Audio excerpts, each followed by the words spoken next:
శ్వాస మనకు ప్రాణాధారం. శ్వాసే లేకపోతే మనకు జీవం లేదు.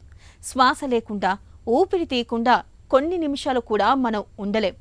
ప్రాణవాయువు అందడం ఆలస్యమవుతున్న కొద్దీ ఉక్కిరిబిక్కిరి అయిపోతాం. అందుకే ఊపిరితిత్తులకు అంతటి ప్రాధాన్యం. అయితే ఇంతటి కీలకమైన ఊపిరితిత్తులకు ఇవాళ లంగ్ క్యాన్సర్ రూపంలో పెను ప్రమాదం ముంచుకొస్తుంది. ఊపిరితిత్తుల్ని మెల్లమెల్లగా కబలిస్తూ చివరకు మన ప్రాణాలనే ప్రమాదంలోకి నెడుతుంది. ప్రత్యేకించి పురుషులకు లంగ్ క్యాన్సర్ అనేది శాపంగా మారుతుంది. ఈ నేపథ్యంలో లంగ్ క్యాన్సర్కు అసలు కారణాలు, చికిత్సా మార్గాల గురించి ఇప్పుడు తెలుసుకుందాం.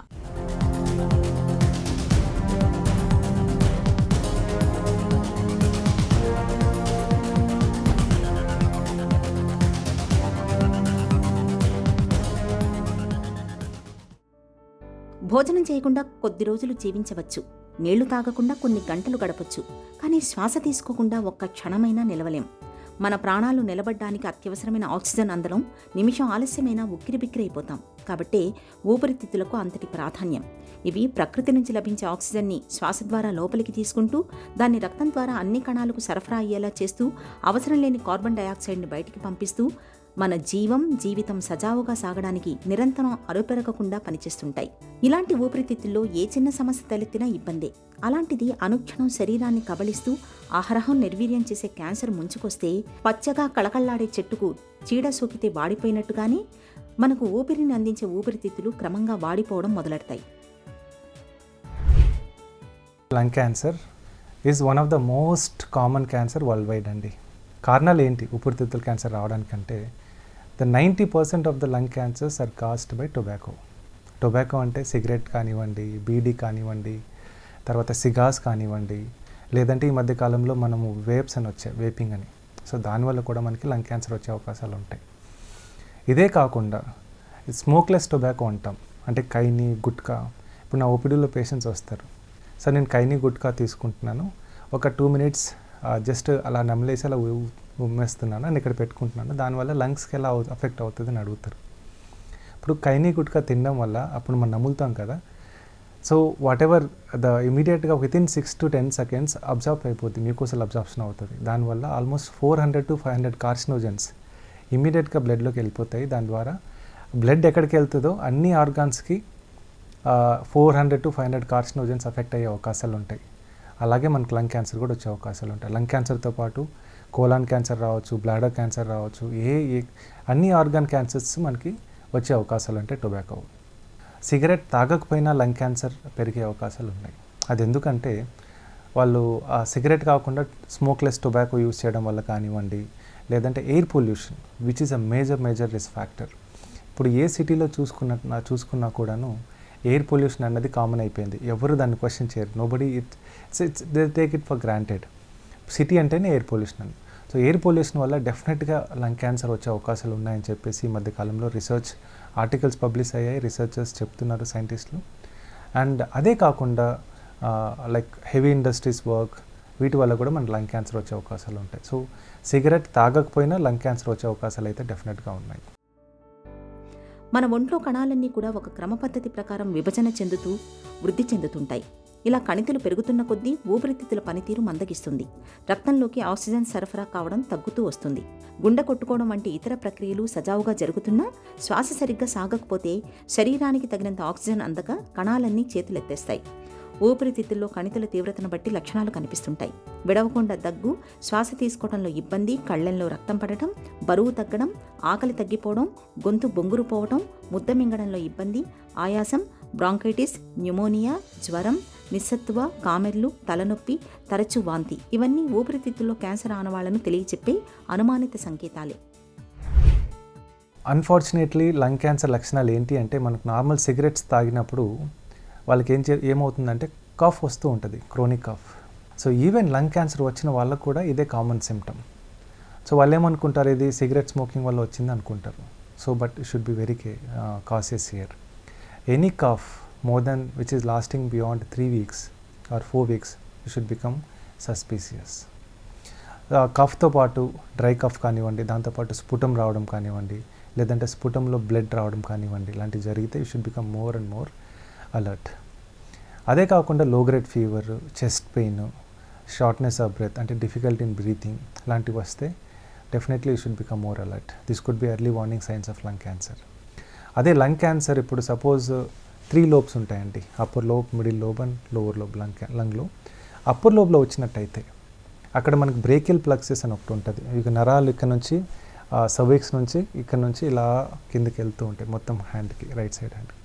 అక్కడ ఒకవేళ లంగ్ క్యాన్సర్ వచ్చినట్టయితే ఆ నరాలకు అఫెక్ట్ అయిపోయి radiating pain starting from the neck నుంచి ఇలా వచ్చే అవకాశాలు medial side of the hand వస్తూ ఉంటుంది. And medial side of the last 2 fingers పని చేయకపోవడము, వీక్ అయిపోవడం లాంటివి జరుగుతాయి. అదే మనకి టోసిస్ అంటే మన ఐ డ్రాపింగ్ అంటే మన అప్పర్ ఐలిడ్ డ్రాప్ అవ్వడం లాంటివి జరుగుతాయి. అండ్ వెరీ రేర్లీ అంటే like around 20% of the time ఈ లంగ్ క్యాన్సర్ బ్రెయిన్కి వెళ్ళిపోయి చాలామంది ఏంటంటే ఈ ఇనీషియల్ సైన్స్ అండ్ సిమ్టమ్స్ ఎవరైతే నెగ్లెక్ట్ చేస్తారో వాళ్ళు ఎమర్జెన్సీ ప్రజెంట్ అవుతారు, ఫిట్స్ వల్ల కానివ్వండి. ఓకే, ఎందుకంటే బ్రెయిన్కి వెళ్ళిపోయిన తర్వాత క్యాన్సర్ ఫిట్స్ ద్వారా ప్రజెంట్ అవుతారు. స్కాన్ చేస్తే బ్రెయిన్లో ఇంత పెద్ద ట్యూమరు, మళ్ళీ హోల్ బాడీ స్కాన్ చేస్తే లంగ్లో క్యాన్సర్ వచ్చినట్టు తెలుస్తుంది. అదే బోన్స్కి వెళ్ళిపోతే ఏమవుతుందంటే ట్రివియల్ ట్రామా అంటే ఇప్పుడు నార్మల్గా ఏదైనా చిన్న దెబ్బ తగిలితే యూజువల్లీ ఫ్రాక్చర్ అవ్వదు. కానీ వీళ్ళు ఒకవేళ బోన్స్కి వెళ్ళిపోయి బోన్ వీక్ అయిపోయింది అనుకోండి, చిన్న ట్రామా వల్ల కూడా మన ఫ్రాక్చర్ అయ్యే అవకాశాలు ఉంటాయి. సమ్టైమ్స్ ఆర్థోపెడిషియన్ దీన్ని సర్జరీ చేస్తున్నప్పుడు ఆ మెటీరియల్ తీసి పంపిస్తే అందులో లంగ్ క్యాన్సర్ ఉందని తెలుస్తుంది. సో ఇనీషియల్ సిమ్టమ్స్ ఎవరైతే నెగ్లెక్ట్ చేసినప్పటికైతే వాళ్ళకి ఈ సిమ్టమ్స్ లైక్ బోన్ ఫ్రాక్చర్ వల్ల కానివ్వండి, సీజర్స్ వల్ల కానివ్వండి రావడం కామన్గా చూస్తూ ఉంటాం. సో డెఫినెట్గా వాటిని మనం నెగ్లెక్ట్ చేయకుండా డాక్టర్ దగ్గరికి వెళ్ళినట్టయితే డాక్టర్ ఫస్ట్ ఇనీషియల్ ఎగ్జామిన్ చేసిన తర్వాత ఎక్స్రేనో సిటీ స్కానో చేయడం జరుగుతుంది. దాంట్లో ఏదైనా మనకి ఒక లంగ్లో ఏదైనా మాస్ ఉన్నట్టు అనిపిస్తే దాని నుంచి మనం బయాప్సీ చేస్తాం. అది బ్రాంకోస్కోపీ గైడెడ్ కానివ్వండి, లేదంటే ఈబస్ గైడెడ్ బయాప్సీ కానివ్వండి, లేదంటే ట్రాన్స్ థొరాసిక్ బయాప్సీ కానివ్వండి, ఇలాంటివి చేస్తాం. సమ్ టైమ్స్ ఫ్లూయిడ్ కూడా అక్యుములేట్ అయ్యే అవకాశాలు ఉంటాయి. సో అలాంటప్పుడు మేము ఫ్లూయిడ్ టెస్ట్ కూడా చేస్తాం. సో ఇవన్నీ చేసి బయాప్సీ చేసి అందులో మనకు లంగ్ క్యాన్సర్ ఉందా లేదా అన్నది నిర్ధారించడం జరుగుతుంది. దాని తర్వాత ఏ స్టేజ్లో ఉందో తెలుసుకోవడానికి హోల్ బాడీ స్కాన్ అంటే పెట్ స్కాన్ కామన్గా యూజ్ చేస్తూ ఉంటాము. పెట్ స్కాన్ చేసి ఏ స్టేజ్లో ఉందో అని కూడా నిర్ధారిస్తాం. ఒకప్పుడు only biopsy and PET scan staging చేసేవాళ్ళం. ఈ మధ్య కాలంలో ఏం చేస్తున్నామంటే ఏ స్టేజ్లో వచ్చినా కూడాను molecular profiling of the cancer అనేది very very important. Further treatment decide మొత్తం ఆ మాలిక్యులర్ ప్రొఫైలింగ్ మీద అవుతుంది ఈ మధ్య కాలంలో. దీన్నే మేము పర్సనలైజ్డ్ థెరపీ అని కూడా అంటాము. So molecular profiling is very important. అందరు పేషెంట్స్ ఎవరైతే లంగ్ క్యాన్సర్తో బాధపడుతున్నారో ప్రతి ఒక్కరికి చేయాలండి. లంగ్ క్యాన్సర్ రావడానికి పొగ అలవాటుతో పాటు యాస్బెస్టాస్, ఆర్సెనిక్, రేడియోధార్మికత వంటి క్యాన్సర్ కారకాలు, జన్యువులు ఇలా చాలా కారణాలే మనకు కనిపిస్తాయి. ఇతర భాగాల్లో క్యాన్సర్ వచ్చి క్యాన్సర్ కణాలు అక్కడి నుంచి ఊపిరితిత్తులకు చేరినప్పుడు కూడా లంగ్ క్యాన్సర్ రావచ్చు. ఆటో ఇమ్యూన్ జబ్బులు, వాతావరణ కాలుష్యం, రేడియేషన్, జీన్స్ వల్ల కూడా లంగ్ క్యాన్సర్ వచ్చే అవకాశం ఉంది. లంగ్ క్యాన్సర్ని తొలి దశలోనే గుర్తించి శస్త్రచికిత్స చేయగలిగితే 90% వరకు నయం చేయొచ్చు. X-ray, PET scan, CT scan, అవసరమైతే బయాప్సీ చేయడం ద్వారా క్యాన్సర్ తీవ్రతను, కణితుల పరిమాణాన్ని చాలా వరకు ఖచ్చితంగా నిర్ధారించవచ్చు. క్యాన్సర్ దశలను బట్టి సర్జరీ, కీమోథెరపీ, రేడియోథెరపీ, టార్గెటెడ్ ఇమ్యూనోథెరపీలు చేస్తుంటారు. క్యాన్సర్ తొలి దశలో ఉన్నప్పుడు సర్జరీ చేసి కణితుల్ని పూర్తిగా తొలగిస్తారు. అవసరమైతే ఊపిరితిత్తు మొత్తాన్ని కూడా తొలగిస్తుంటారు. 3వ దశలో ఒకే సమయంలో కీమోథెరపీ, రేడియోథెరపీ ఇస్తూ అవసరాన్ని బట్టి సర్జరీ చేస్తుంటారు. 4వ దశలో క్యాన్సర్ నయం కావడం దాదాపు అసాధ్యం.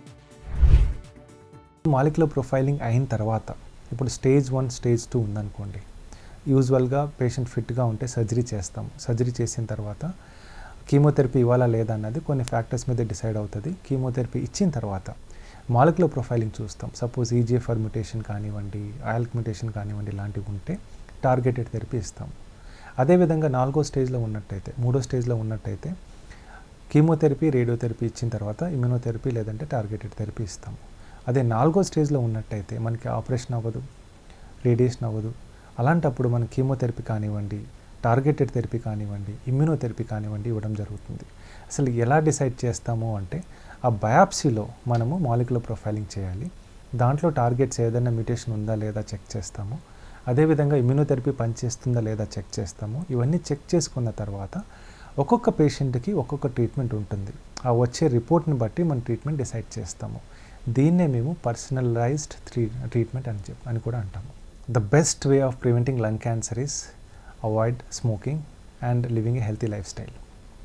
సో అందరికీ తెలుసు, మన సినిమా థియేటర్స్లో కూడా చెప్తూ ఉంటారు, పొగాకు, gutka, khaini is very dangerous అని. But how many of us follow? So we neglect it. వచ్చిన తర్వాత బాధపడతాం. So the best thing is prevent is to stay away from tobacco. Please stay away from tobacco. That is the best preventive strategy. అది కాకుండా ఈ మధ్య కాలంలో ఈ air pollution problems ఎక్కువ అవుతున్నాయి. దాని నుంచి కూడా మనం కాపాడుకోవాలి. Try to use preventive mask like protective mask. అదే కాకుండా ఎయిర్ ప్యూరిఫైర్స్ యూజ్ చేయడం మొదలెట్టండి ఇంట్లో. దానివల్ల మనకి ఎయిర్ పిఎం పార్టికల్స్ అనేది తగ్గుతుంది. దానివల్ల లంగ్ క్యాన్సర్ వచ్చే అవకాశాలు కూడా తగ్గుతాయి. సో ఇంకొకటి ఏంటంటే అర్లీ డిటెక్షన్. సో లంగ్ క్యాన్సర్ని మనం అర్లీ డిటెక్ట్ చేయొచ్చా? ఎస్, డెఫినెట్గా అర్లీ డిటెక్ట్ చేయొచ్చు. ఎవరైతే క్రోనిక్ స్మోకర్స్ ఉన్నారో వాళ్ళకి లంగ్ క్యాన్సర్ వచ్చే అవకాశాలు ఎక్కువగా ఉంటాయి. వాళ్ళకి ఏం చేస్తామంటే 40 years దాటగానే, 40 to 45 years దాటగానే there is something call low dose CT scan. Normal CT scan ఉంటుంది కదా, ఆ దాంట్లో లో డోస్, ఆ ఎక్స్పోజర్ ఎక్స్రేస్ ఏవైతే ఉంటాయో అవి లో డోస్లో ఇస్తామన్నమాట. ఇయర్కి ఒక్కసారి అలా చేసుకున్నట్టయితే లంగ్ క్యాన్సర్ మనకు అర్లీగానే మనం డిటెక్ట్ చేసుకునే అవకాశాలు ఉంటాయి. ఒకవేళ అర్లీగా లంగ్ క్యాన్సర్ డిటెక్ట్ చేసుకున్నట్టయితే మనము క్యూర్ చేసుకునే అవకాశాలు ఉంటాయి. ఊపిరితిత్తుల క్యాన్సర్ను తొలి దశలో గుర్తించడం కష్టం. నివారణ ఒక్కటే మార్గం. క్యాన్సర్కు దారితీసే పొగాకు జోలికి వెళ్ళకపోవడం అన్నింటికన్నా మంచిది. ఒకవేళ పొగ తాగడం, పొగాకు నమలటం అలవాటు ఉంటే వెంటనే మానేయాలి. పండ్లు, కూరగాయలు ఎక్కువగా తీసుకోవాలి. మద్యం పరిమితంగా తీసుకోవాలి. రోజు క్రమం తప్పకుండా వ్యాయామం చేయాలి. అధిక బరువు, ఊబకాయాన్ని తగ్గించుకోవాలి.